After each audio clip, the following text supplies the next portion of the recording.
So we're here with Pete Waterfield. Thanks very much for joining us at MSN. No problem. What kind of qualities and physical attributes do you need to become a top-class diver?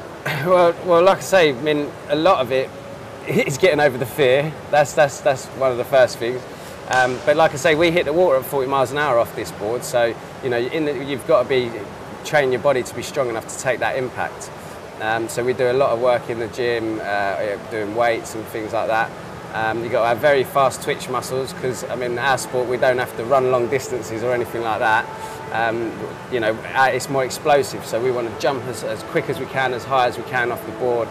So it's getting really working on them fast twitch muscles. And yeah, it's just, you know, having the bottle to do it as well, really. What's been the kind of pinnacle of your career so far?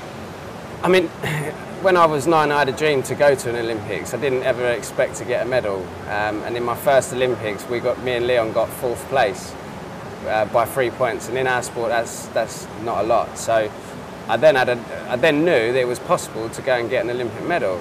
And then in 2004 in Athens, we got our silver medals.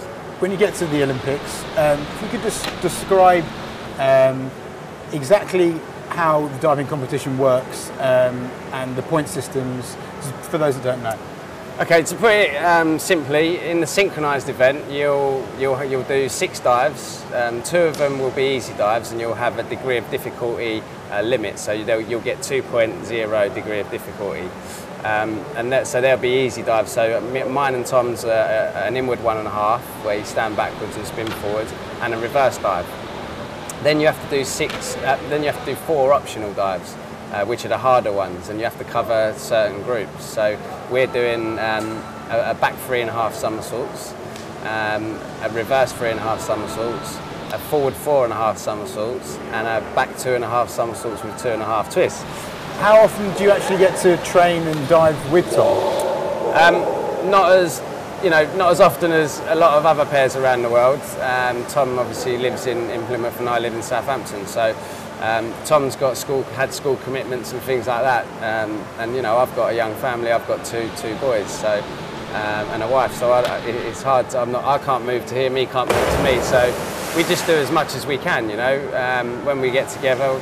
The beauty about it is the dives we do in synchro, we do individually. So we're always at home practicing them dives. It's a case of when we get together, is just getting the timing right on them.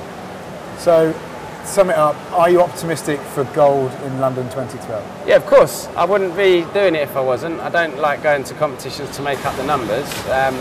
I want to know that I'm in with a chance. And you know, last year me and Tom competed against the top 8 in the world at the World Series, and we won one of those events, and we also got a bronze, and there's only 4 events. So in 2 of the events we medalled, in 2 of them we didn't do so well, but you know, we're definitely up there in with just as much of a chance as anyone else. And like I say, we've got the home crowd, so I know what a home crowd can do for us, because we won in Sheffield with a home crowd at the World Series. So and it can also put a lot of pressure on the other divers, knowing that it's our home crowd. It was a pleasure talking to you. Thanks so much for joining us. Thank you. Good luck in the summer. Thanks a lot.